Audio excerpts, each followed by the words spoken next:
You take the blue pill. The story ends. You wake up in your bed and believe whatever you want to believe. You take the red pill. You stay in Wonderland. And I show you how deep the rabbit hole goes. All I'm offering is the truth, nothing more. Hello and welcome to another episode of Southgate Real Talk. I'm your host for this podcast, Robert Montalvo. And again, like I begin every episode of this podcast, I want to thank you for listening. I want to thank you for downloading, sharing everything. I really do appreciate it. I'm going to begin this episode by answering some of the emails and questions of topics that have been coming up and being asked about. So what I'm going to start off with is one that was really popular, I would say, with the messages and emails that I received. This past current election, this is just an update. Right now it's been confirmed that Joe Biden has won the presidency, so he'll be the next president for the United States the next 4 years. For the Alley County District Attorney, George Garcon already defeated current incumbent Jackie Lacey. She already conceded that. And for Congress, the 44th District that represents us here in Southgate, Nanette Barragan is currently at 67.97% of the vote, and her challenger, Anila Hoya, is currently at 32.03% of the vote. In the Senate seat, the 33rd District that represents us here in Southgate, Lena Gonzalez is currently leading with 61.97% of the vote, and her challenger, Elizabeth Castillo, is at 38.03% of that vote. For the 63rd Assembly, that also represents us here in Southgate, it's a little bit tighter race. Anthony Rendon is currently at 53.93% of the vote, and Maria Estrada is at 46.07% of the vote in that race. That is pretty close right now. So we'll move on to talk about the state measures that came up. State Measure 14, that's the stem cell measure. Is going to provide $5.5 billion for stem cell research. That one's currently at 53.09% voting yes and 46.91% voting no. Measure 15, the one that's going to increase the property tax for commercial buildings that are over $3 million. And they say that it's going to provide up to $11.5 billion to our schools. That one is currently at 53.47% yes and a 46.53% no. The next state measure is 16, the affirmative action, and this would affect just local government and state agencies for hiring purposes. That one is currently at 50.98% yes and 49.02% no. That one is really tight. That was a close race so far. Measure 17, this is going to restore voting rights to convicted felons right after they complete their prison term. You know, currently they're not able to vote, but this Measure 17 would restore that. Currently it's at 65.52% yes and 34.48% with no against it. On Measure 18, this is the one that would allow 17-year-olds to vote if they turned 18 by the next general election. That one is currently at 51.75% yes and 48.25% no against that. Moving on to Measure 19. This is the one that was going to allow homeowners that are 55 and over who are disabled or who were affected by the wildfires not to be penalized for moving. You know, they have to pay taxes if they move. So I guess this is the one that's going to clear that loophole up for them. And that one's currently at 50.03% yes and 49.97% no. That one is really close also. Measure 20, This is the one to restrict parole for certain offenses that are considered nonviolent. And it also would change around the last measure from 2 years ago to change the certain misdemeanors to felonies.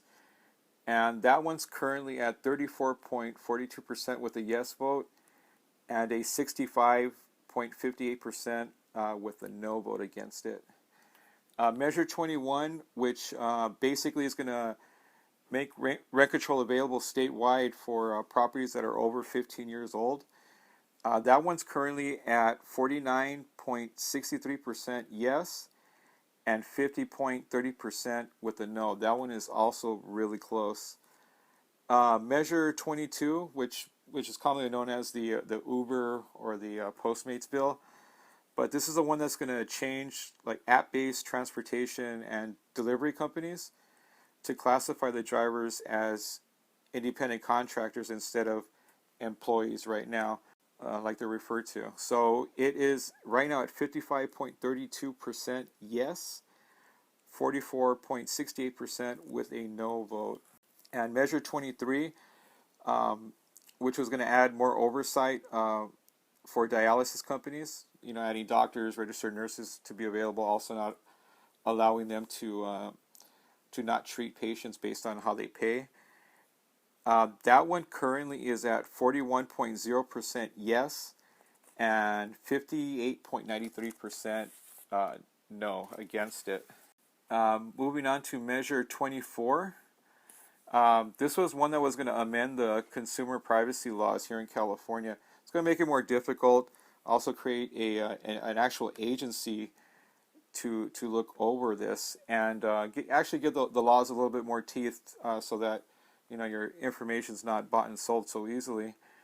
That one is currently at 59.77% yes and 40.23% no. Measure 25 would replace the bail system that we have, which is a cash-based system, and move it over to like a computer-based program. And that's going to be based on like public safety and whether the person's a flight risk. That one is currently at 45.25% yes and 54.75% no. And lastly, for the Central Basin, the Municipal Water District, the Board of Directors race, currently Leticia Vasquez is at 59.25% of the vote. Next one down is Jose Torres. He's at 29.40% of the vote.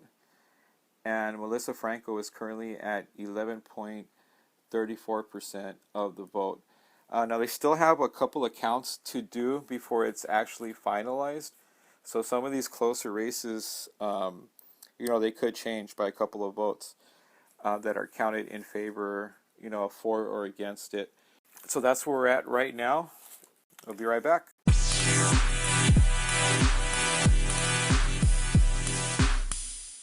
And welcome back. Continuing with this episode dedicated to you and your questions. I'm going to follow up on some of our more popular episodes on this podcast. The first one was the anti-police mural. If you remember, that featured Eric Etzley. That stirred a lot of controversy here in Southgate because of his defunding activism of the police departments. And also a lot of statements that he said regarding just police in general. But another thing that's pretty interesting about this is that he removed every one of his defund postings, which is really out of character for like his persona, right? Like the way he portrays himself, he projects himself to the community. So I'm really disappointed in that. I think that says a lot about somebody when you get questioned and then you just automatically defend, and then delete everything. And like I said, the owner of that flower shop is a good woman, and it's a great business, and we should support our local businesses here in Southgate. Just trying to bring out what people are talking about here in Southgate, and that was the only intentions that I had.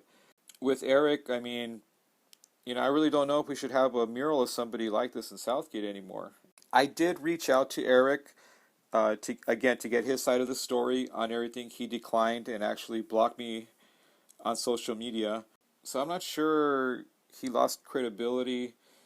At least he did lose credibility with me because I would have had more respect had he actually stuck to what he was saying and what he was preaching. Fortunately, the mural has not been defaced or vandalized. I know a lot of people were saying that on social media. Another episode that we had that was really popular that you wanted to follow up on was the Brown Water in Southgate episode. Now, I've been asking around and I continuously ask for reports from the city. Still nothing. You know, they're still in flat denial that there's even a problem with the water. All we hear are just like excuses like, oh, it's the pipes, it's a hydrant, they're doing work on it. But there's still a lot of people having brown water, and it's more than just pipes. It's something else. And there's actual data, reports, tests that they've done that proves that some of these wells are contaminated. And that's something that they should be really honest and transparent about to the citizens that are affected by those contaminated wells. So as of right now, like I said, they're still not acknowledging anything's wrong with those water wells, even though they have the data that proves it. So they know, and they're just not saying anything about that. Another episode that we had that was really popular that you've been asking about a follow-up on is the Legacy Apartments. The developer came in and said that they needed 3 waivers, otherwise it was not going to be cost effective for them to develop it. They were offering, I believe it was like 12 or 15 units of low-income housing, but they were going by HUD rules, which was like somewhere over 90,000 to be considered a low-income family, which is ridiculous for Southgate, right? Because I think it was Al Rios that said that it was our median income is like about 44,000, I believe. And it is it's good for the community that the majority on the city council actually spoke up for the people of the city finally. You know, we had Al Rios, we had Pilar Avalos, and Denise Diaz, who actually voted against this project on behalf of the people of Southgate. Gil Hurtado and Maria Davila voting for it. You know, despite even all the evidence from the environmental impact report showing all the lead contamination on that site. I mean, it's what the developer wants, right? But I'm glad the majority of the city council actually listened to the public and finally did something that benefits our city and the residents that spoke. Now, they still can go ahead with that project, but they initially came in and said that they weren't going to be able to unless they got the waiver. So I guess we're going to see if they were telling the truth or not. And also, I wanted to mention, but as of right now, it is I know it's a setback for them because they were counting on this. They didn't want to build balconies and they wanted to cut spacage to put garbage in. And that's going to cost them extra money, you know, to develop that land with all those, without getting those waivers that they were asking for. And I hope I'm pronouncing her name right. It's Tahiti Salinas. She writes for the University Times. And she wrote a great article on the Legacy Apartments and detailed everything. So that's a good read. I'll put the link to that article in the description on here. It's a great read. She is a great journalist. She has a list of stories she's written. And this is somebody that I'm really impressed with. Her writing, very, very in-depth research that she does, you can tell. And we'll be right back.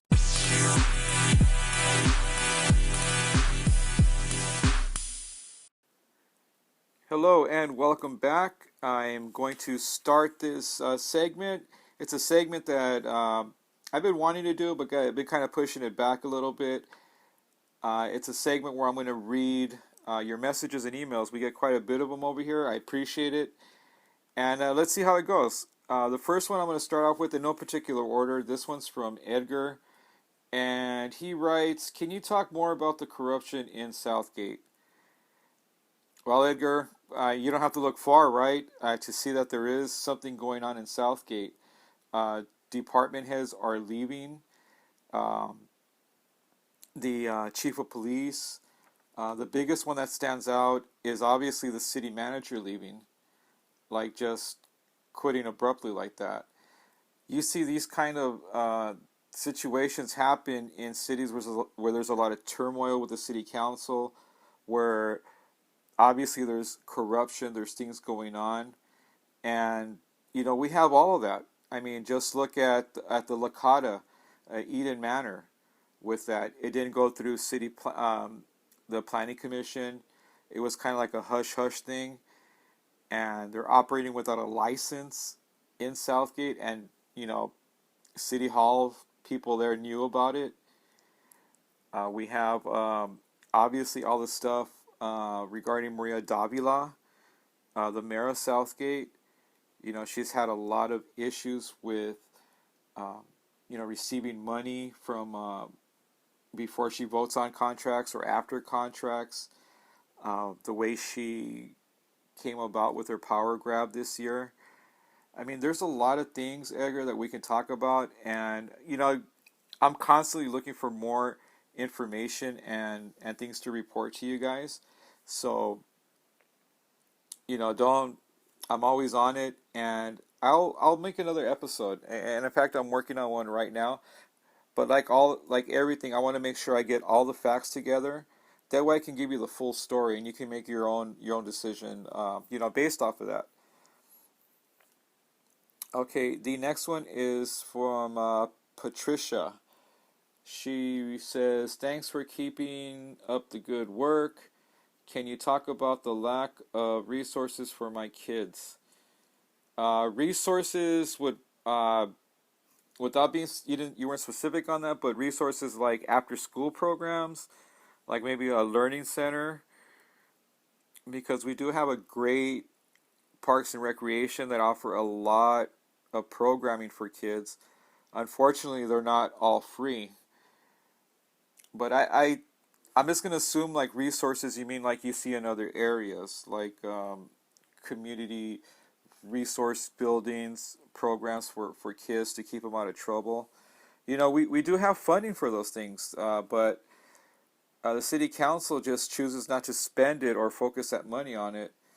And recently the mayor spent a couple of $1,000 on videos, like professionally done videos here in Southgate. That money could have easily been done, used, for resources for your kids, right? Or for anyone's children here in Southgate. There's a lot of waste that we have in the city that goes unnoticed and unaccounted for. We have you know that debacle with the FEMA money, and the police department spending about, what was it, like $30,000 on food and other things like that. And FEMA's not. I couldn't find out FEMA's not going to cover the whole thing. We went from the city manager saying that. I remember this specifically because I remember it was Pilar Avalos, Councilwoman Pilar Avalos, that asked the city manager directly when this issue was brought up a couple of months ago if FEMA was going to cover the whole thing, and he specifically says yes, it will.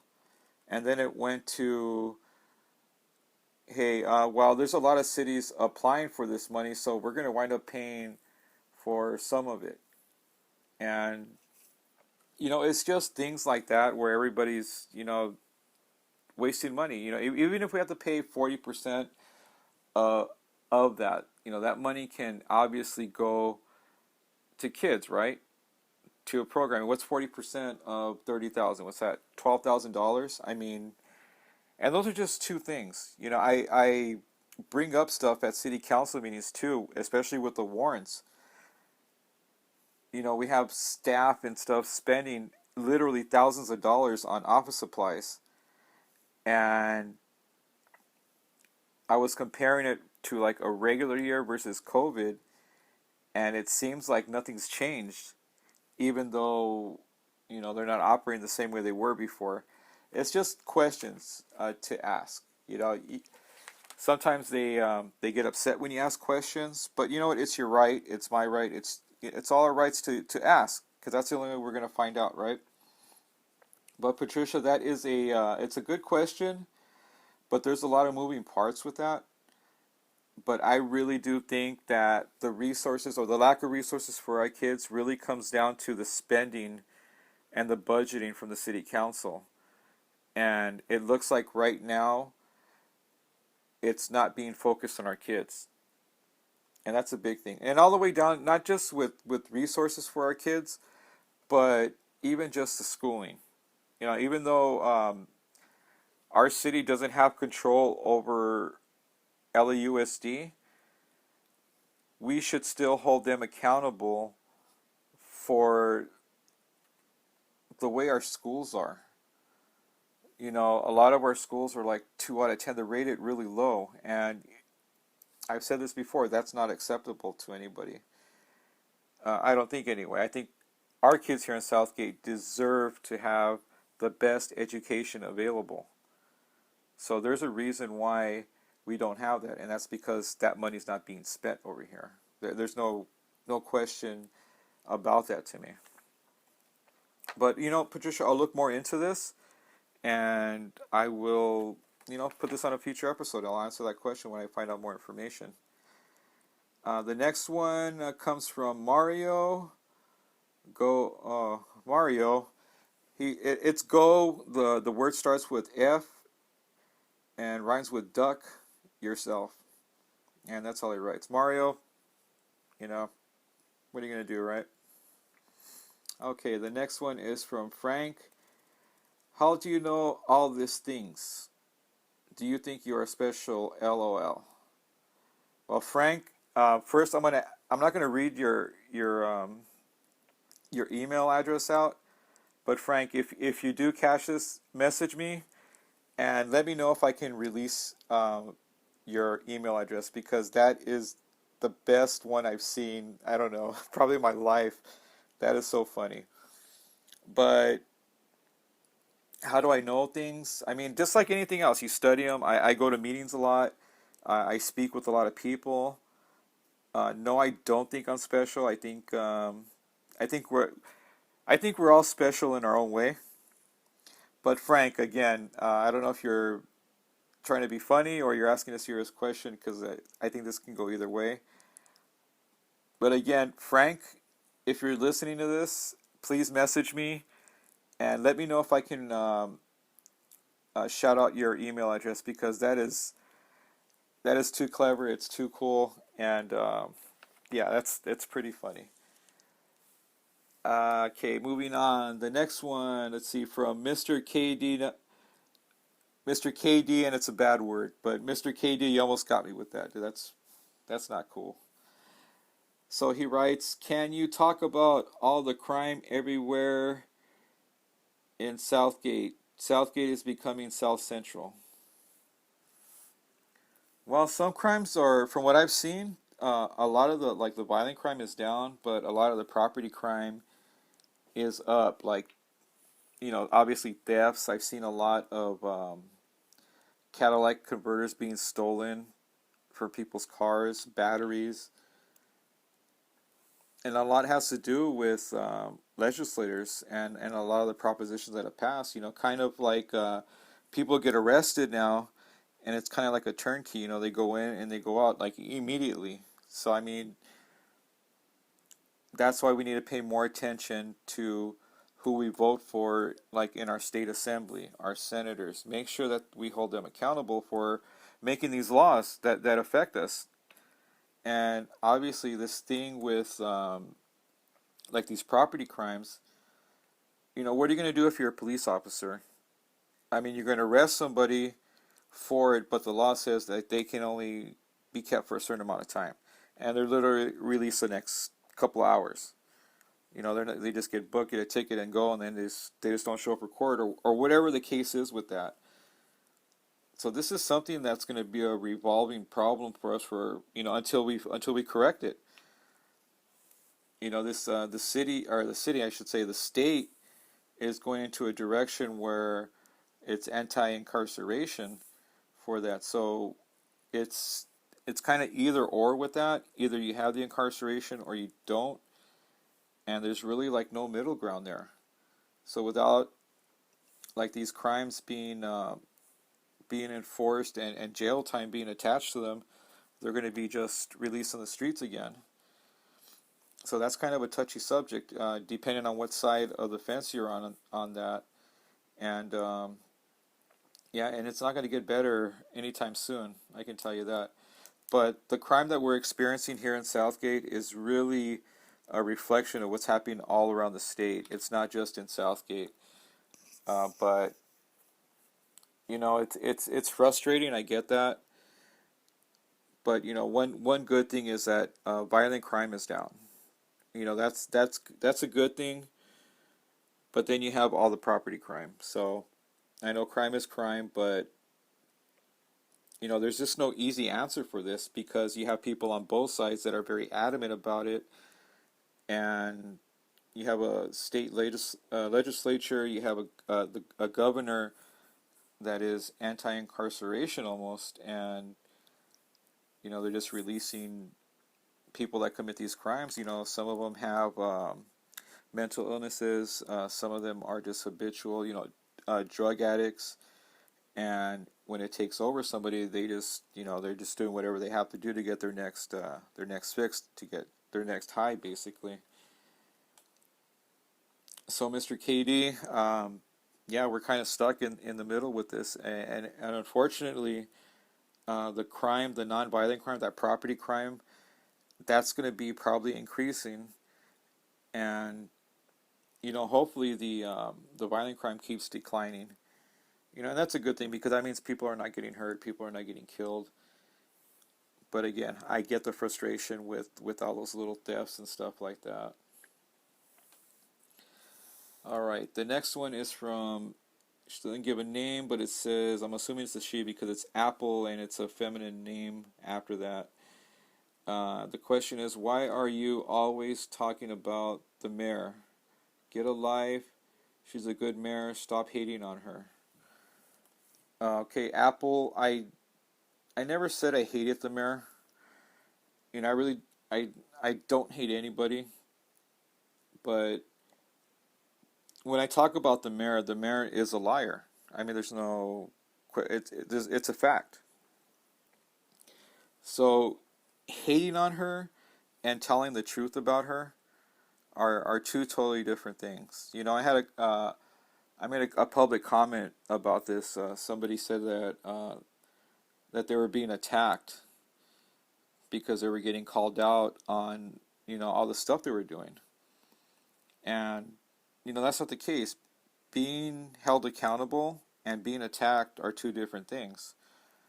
When you attack somebody, you are either lying about them, spreading rumors about them, you know, just being mean to them in general. You know, that's an attack. Holding somebody accountable is talking about what they have done, proving it. Just like when I called Maria Davila a liar. She did lie to this community. She lied to this city. And, you know, it's on record. It's recorded. You know, I was talking to a really good friend of mine about this. And what's really sad about Maria Davila in this situation is that she has an opportunity to make things right and just say, hey, you know what? I went back on my word. I lied to the community. I'm sorry. Let's move on. You know, that's the adult thing to do. I mean, I get it. We're all human. We all do things, and the right thing is to move on. But how can you move on when somebody doesn't acknowledge, you know, the wrong things they have done in this community? And lying is a big thing. And if you listen to this podcast long enough, I always attribute it to like a relationship. You know, when you start a relationship on a lie, it never ends well. Because eventually that lie catches up to the liar, and the only person that gets hurt is the other person in that relationship. In that case, you know, the metaphor I'm using, the other person would be us in the community. Because how can you trust somebody that has lied to you? What else is she lying about? What else has she done? I mean, there's a treasure trove of evidence of stuff that she's done. Like I mentioned before about the corruption, and it could be corruption. What is corruption? Somebody that lies, that gets favors, that benefits from decisions they make. We have all that right here with her. And I don't want to spend all this time talking about Maria Davila on that. I just wanted to answer your question. I'm not hating on her. I'm just telling you facts and stuff that she's done that have been proven, that are recorded. I don't hate on her. You know what? On the contrary, I want her to succeed. Because if she succeeds, the city succeeds and we all succeed. But unfortunately, right now, that's not happening. So I hope I answered your question, Apple. I'll be right back.